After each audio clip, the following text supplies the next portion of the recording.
Good morning, good afternoon, good evening, whenever you are watching this, East Castle staff. Welcome to this edition of our all-staff meeting for the month of March. So let's jump into it today. Of course, you'll hear from myself, Tyler, your executive director. You also hear from Jen McEwen, our director of human resources, and finally Lindsay V. Good, our administrator. So, always like to keep you updated as to where we're at from an occupancy standpoint. As we know, occupancy does drive why we do what we do. We're here to serve our residents and our seniors. And so, let's take a look at how we did in quarter two, although we're just on the fringe of ending quarter two. So, for the independent living entrance fee, we did have a small downtick in the number of units occupied. That was primarily due to the residents that moved in throughout the continuum. So we have residents move from independent living to assisted living to memory support as well as skilled nursing. So we did see a higher rate of attrition than we've actually experienced in the last 5 years. And so that did open up a number of apartments. We did have one sale in the quarter, and so that makes 5 sales on a budget of 8 that we did sell. Obviously, COVID, we did see an impact throughout the October, November, December months that led then into January, February, and March. I can tell you, Anna, Heidi, the sales team that supports the community is prepped for a very, very strong third quarter. And so I fully anticipate us hitting that sales mark and then going up beyond, as we now have 71 occupied apartments. Assisted living, this is an area that if you work in assisted living or support assisted living, including our food and beverage team, our environmental services team, maintenance, so on and so forth. Cheryl Vopel, who we welcomed last year, December 31st. Cheryl and the team have been working diligently, and that occupancy has really grown. It's stabilized. We're at over 34 for the quarter in assisted living. In the health center, COVID again is a story that we want to not necessarily speak about, but it was reality that we did have some ebbs and flows. And the health center team, to their credit, have done an incredible job in growing that occupancy, but it did very much ebb and flow. So we did see a downtick there of less than 25, and so again, looking to build that. I do know the team up there is up and ready for the challenge, and I fully expect us to get back to occupancy here in the third quarter. Lastly is our memory support neighborhood. Again, this is an area that we saw attrition throughout the last quarter, and so we actually had residents down in the 9s and 10s that we served as really an anomaly over the last 2 years or 3 years rather. And again, we're growing that area. So I believe today we're at 13 residents out of 18 on a budget of 15 and a half. So again, of course, we're anticipating some residents leaving and coming, but we do anticipate that area to grow as well. So again, occupancy is a driver. We know that each of you make that impact in sales first. And so I look forward to moving forward in what I'll call the new normal. And so we'll get into that a little bit here in a couple of minutes about what I'm speaking to there, but really welcoming back new residents and new prospective residents into our community. Which leads me into COVID-19. It is still here. It is still upon us. Although we've done an incredible job, now we hold 4 vaccine clinics. I'm going to share some statistics with you. Over 120 employees, roughly 60% plus of our employees have received the COVID-19 vaccine. That again is the Moderna vaccine. Over 120 have received both the first and second dose. And we did offer that first dose again in late March, but we'll work with you and provide you resources as employees of where to potentially go to receive that vaccine. As we know that the statistics and the data is showing that the vaccine continues and remains effective, and that's how, in reality, we'll get back to that new norm. Now, I'm happy to report that over 98% of our residents across the community, over 99% in independent living alone, received the vaccine, both the first and second dose. And so, again, I want to say a huge thank you to our partners at CVS, but also a huge thank you to you. I know that during this time, the last 3 months, it's been incredibly fluid and changing, and those changes continue. It was honestly easier to say, let's stop everything, instead of let's slowly reopen things precautiously. And so, but I'm here to tell you that we have begun the reopen of East Castle Place, and I'm sure you've seen that. For those of you that are serving in the dining room, our dining room is open. Although slightly different, because again, we're going to dip our toe in the water, so to speak, instead of taking that big old cannonball. But the dining room is open. A sense of socialization, a sense of community is coming back to East Castle Place. We also have resumed visitations. And so I know visitations have been going on in the fireplace room in various areas of the community, but we have now since then allowed 4 individuals to meet with our residents one-on-one in independent living, assisted living, working through the memory support and skilled nursing areas for visitation. But again, we're getting visitors back into the community. And that's all large in part due to the vaccination rate that we here have at East Castle Place. I also want to update you that on this day that we're taping, March 30th, we have currently no residents with COVID-19 and no staff members that are out with COVID-19. We have changed our process. Lindsay, I'm sure, will mention the testing process here in this as well. But also we've been able to effectively utilize the rapid test as well as keep out those that are symptomatic. Really out, yes, for our limited 14-day window, but able to move that up if symptoms subside, as well as 2 tests that come back negative, getting you back to work sooner. The new normal will continue to transition. I assure you, and I want to make my commitment to you, that I will communicate to the best of my ability effectively to you in how things are reopening and changes that are happening. So do be on the lookout for those memos and on-shift messages. Worst case scenario, do stop down by my office. Do stop by Jen's office, Lindsay's office, Teresa's office, any of your directors' offices, and ask, hey, I got a question regarding COVID. I don't understand why this change was made. Rather than perseverating on maybe why, or hey, this might not make sense to me and I don't get it from the community standpoint, come have a conversation with us. Our doors are always open, and trust me, your conversation may spur to other change. So again, let's keep that open door. I encourage you to come to and bring your solutions to the ever-changing COVID-19 issue. Lastly, without you, this would not be possible, and so I want to make sure I thank you. I thank you and I appreciate each and every one of your efforts and ongoing efforts. The last year has been an incredible roller coaster. Obviously going from February of 2020 to present day March, where again we're on the horizon though it appears. That last year, the changes, the stress, both here at East Castle Place as well as outwardly in our social lives, is incredible. And for those of you that continue to put your best foot forward, and each of you do, I want to say thank you. So as we continue to move through this COVID piece, as we continue to get hopefully back in person the next time we do these all-staff meetings instead of virtually, I really want to say thank you. All right, so extraordinary impressions. You know that I'm always good for one of these. First impressions is what I want to focus on this month or this quarter. First impressions is, first and foremost, why are they important? We all know what a first impression is, right? The reason it's important, you don't get a second chance.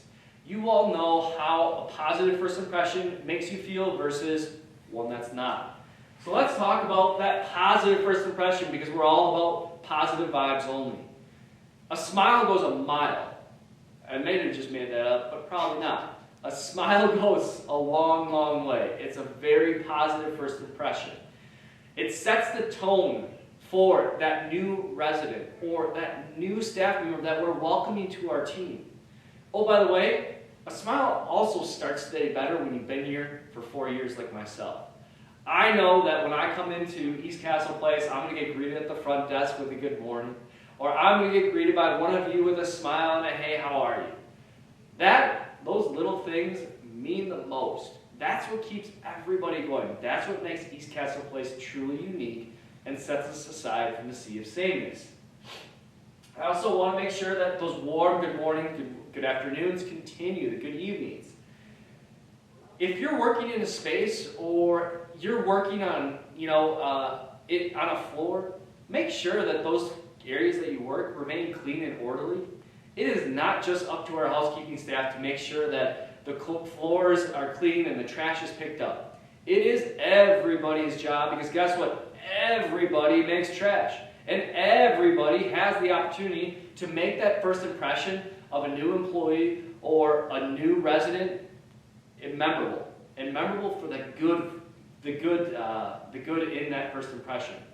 I gave the examples as I went through this with the director team first. If there's dead plants and there's a wheelchair at the front entrance, does that say active, vibrant senior living community? Does that say, hey, we pay attention to those details? Probably not. So I want you to think about those top-end or high-end maybe restaurants or hotels that you might have been able to experience. Or an experience that you had that is very memorable, the Disney experience, so to speak. That's what I want you to bring to East Castle Place each and every day, and I promise you, it's all in the small details, and it's not just one person's job. It is all of our jobs. So again, the most important thing you can do is be a positive team member and uplift those around you. Again, I'm not asking for all sunshine and daisies here at East Castle Place. What I'm asking for is that positive first impression. And oh, by the way, Jen's probably going to mention one of those first impressions that many of you had thank you for taking the opportunity to get fitted for our new uniforms. So again, our challenge is make an awesome, personalized first impression on a prospective resident, on a new team member, a current resident, or a fellow team member that's going to stay with that resident or team member and commit to being the best community in Milwaukee. That is my challenge for each and every one of you. That is what I want for East Castle Place. We are reopening after a year and plus, and although we continue providing extremely excellent services for those residents that live in the community, that have joined our community, I want to reignite it. I want to reignite the extraordinary impressions that I know is in each and every one of you, that sets East Castle Place apart from the sea of sameness, that makes our residents want to continue to live and have neighbors that come live at East Castle Place. So, again, with that, it's your challenge that's in front of you. First impressions, that's the focus going forward. And lastly, again, a thank you. I've said it once, I'll say it a million times, I'll shout it from the rooftop. Thank you. Thank you for what you do every single day. You do make an impact here at East Castle Place. If you think you don't make an impact or that your job isn't important to the organization's success, stop down by my office and I promise you we'll have a chat and you will know the impact that you have. So with that, I'm going to kick it over to Jen. I want to say thank you again. Good. Congrats on the next upcoming months, and thank you for your time. Jen, take it away. All right, well, thank you, Tyler. Hi, I'm Jen, here to kind of go through all of our HR updates for the day. So first off, just like we always start with, we've had a lot of new hires over the last quarter since our last meeting.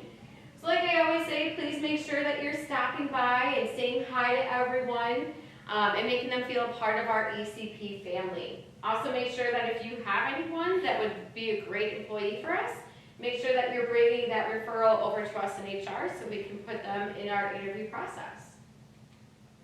We have a lot of things happening in April. So this coming Thursday, April 1st, is our first day that the community is going as a smoke-free campus. Once again, if you need any additional resources for our cessation program, please reach out to myself and I can give you that information from our M3 partnership. Also, first day with our new HR system of HCM Cloud. Now all of our full capabilities of employee self-service are enabled, and actually we're pretty much live today, even though 4/1 is our go live date. If you though have not received your email to log into HCM Cloud, please make sure that you are reaching out to your directors or myself in HR. We have a phone number that you are able to call to get that reset for you. We don't have that capability here in-house as we were not the ones that launched the email. So please just make sure that you're reaching out and getting that phone number. Going forward, there will be no pieces of paper to fill out your taxes or direct deposit. So you will have to do this all electronically. So if you haven't done this yet, it's better to do it sooner rather than later. And then this coming Friday, This is going to be our first paycheck. We're getting paid on a Friday instead of a Thursday going forward, and this was a changeover with our HCM system. Also on Friday is our ADP mobile app is ready to download, so you can view and edit your self-service functions and be able to print your pay slips. So I know that this is a big thing that our employees are asking for. Unfortunately, I can't help you because, or as of right now, because none of us have access to this mobile app until our first payroll runs on this Friday. There will be information for you guys all at the time clock with QR codes to download the app if you're on an Apple or an Android. And I also have kind of a cheat sheet that you can take home with you of how to download and a registration code that you will need.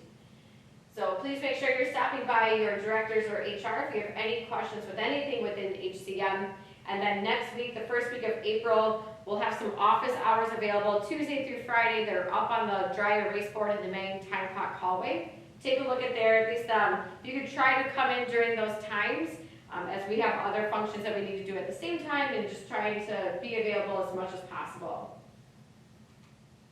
And then May rollout dates. So Monday, May 3rd is the date of all of our employees are in our new ECP uniforms. So April 14th is going to be our uniform launch party. We'll have three different times you can come in the early morning, around that lunchtime, and around that shift change at 3 o'clock. We'll have donuts available in the early morning and the pizza available for the other 2 time slots. We'll have bags ready, so when you come, you would just say, hey, I'm picking up uniforms for Jen McEwen, and you pick up your bags and you'll have everything ready to go. So the expectation is that all employees are in the new ECP uniforms by Monday, May 3rd. Part of being in uniform is also wearing your name tag. That is how people know who you are, and that's easier for our residents to know who is assisting them. If you do not have a name badge and you lost one, please come to HR. We can print a new one out for you, but there will be a $10 charge contributed with that. Once you have the new ECP uniforms, we are kind of instilling a 3-stripe program. So the expectation for us here is that we all look professional. We look like we're in our ECP brand. So if you come to work the first time and you're not wearing your uniform correctly, a verbal conversation and an email will go to the HR department. The second time you come in not in uniform, you will be sent home with no pay. And the third time that you come into ECP not in uniform, you will receive an oral corrective action. It's a silly reason to be put on a corrective action, so please just make sure you're coming in wearing a uniform. And then at the same time, on April 14th, when we hand out our new uniforms, we will also be handing out a new dress code policy for everyone to sign and return to HR as well. One of the other things I think we tried rolling it out before, and maybe just didn't stick to it as much, but if you are going to wear long sleeve shirts underneath the short sleeve uniforms, it's 3 colors only: white, gray, or black. Long sleeves can be worn underneath. No other jackets should be worn outside of the actual uniform colors. So we want to make sure that we can see the colors that you're wearing so we know who you are in the building, and it helps our residents also know which role you have in the building as well.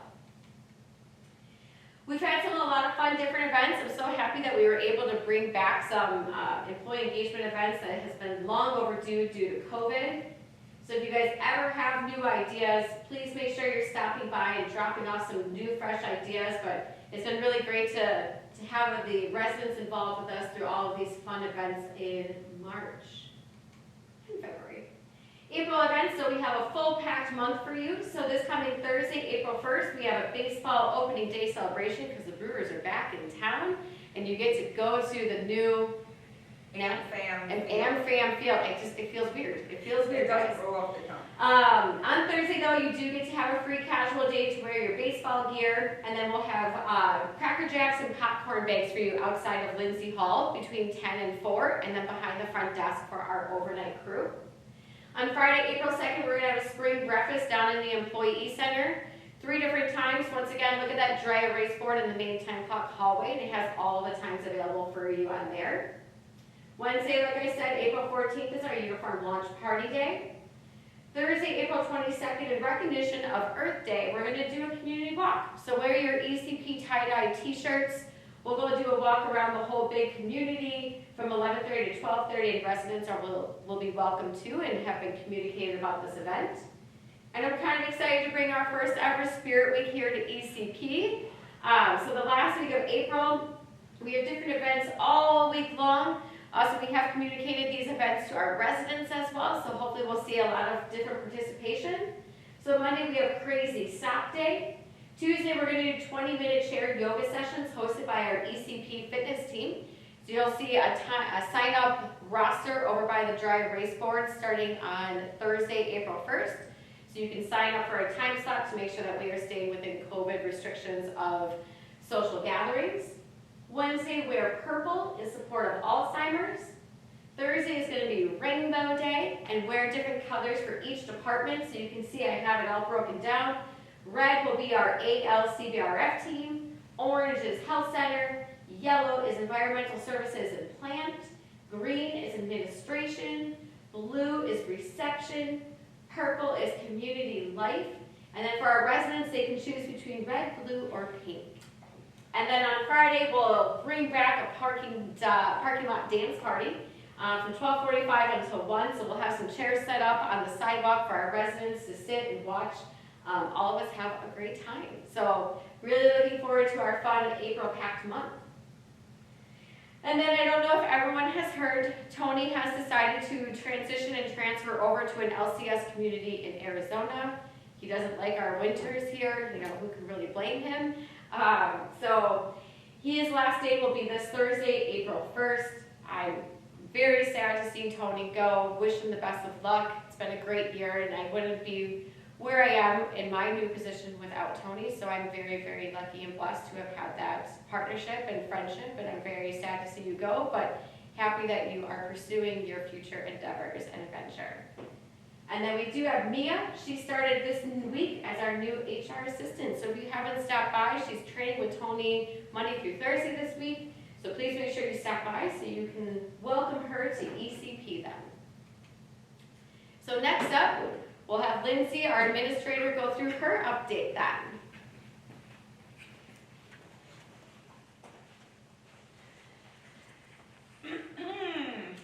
Well, thank you, Jen. Gosh, what a great day it is. Hello, East Castle Place. Hope everyone's enjoying the whiplash of spring weather we've been having. So what I'm going to talk about today is, around COVID, shocker, as well as just some other recent updates and changes. So, and then our recent survey we had last week. So, COVID testing changes. Not everyone at East Castle who's watching this right now gets COVID tested. This is because at East Castle we only are testing the individuals that are required by the state to be tested, which are individuals in our healthcare areas. So assisted living, CBRF, and the nursing home health center portion. So because when we do it with the PCRs in the waterfront entrance, we had a little more flexibility to test at a broader scope. This created, I would say, an administrative nightmare in order to keep track of and hold the individuals accountable that should be getting tested. And then, what if we're holding someone accountable that isn't required by the state to be tested? So we condensed the list for only the individuals, again, like I said, working in the health center, CBRF, water tower, and including pool employees in these areas. So that being said, if you are a housekeeper and you work 3rd, 4th, or 5th floor in Bradford Terrace, you are to be tested.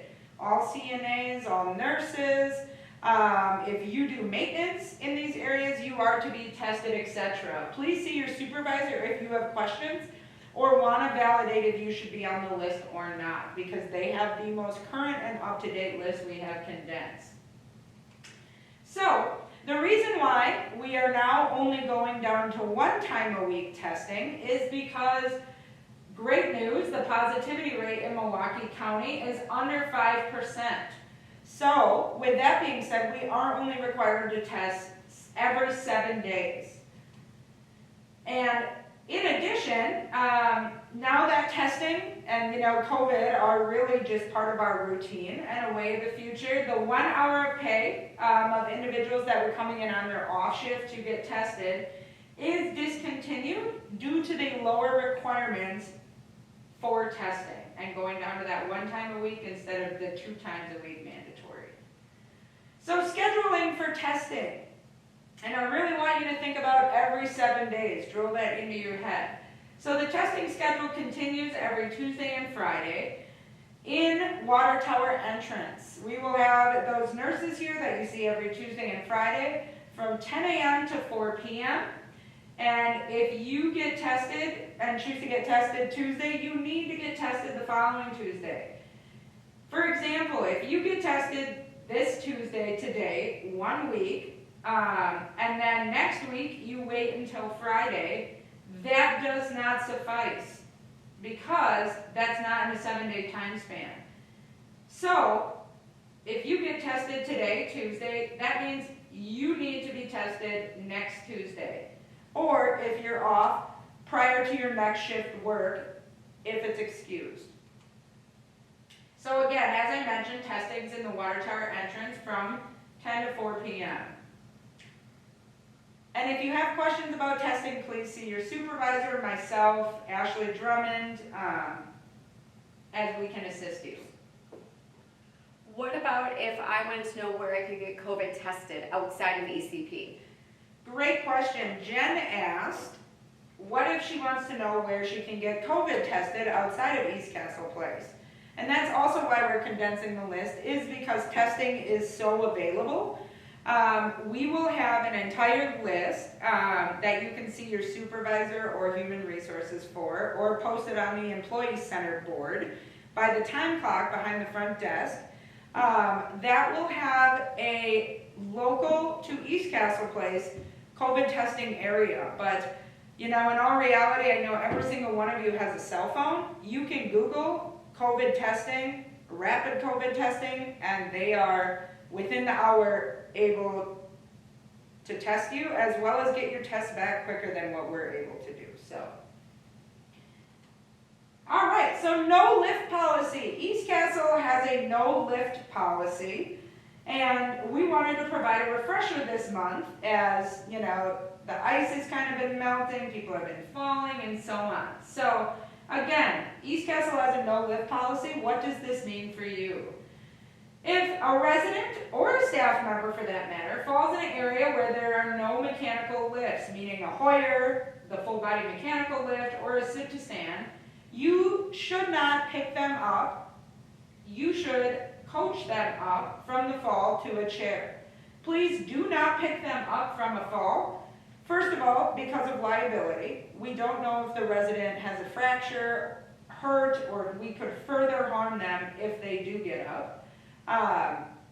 And second of all, we don't want to hurt you.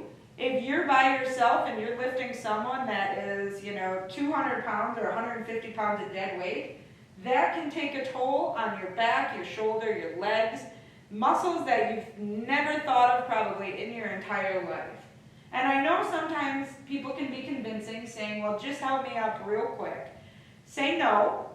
Please call your supervisor in order to assist you if you need further support in that conversation. As everyone, including residents, know, we do not have a lift policy.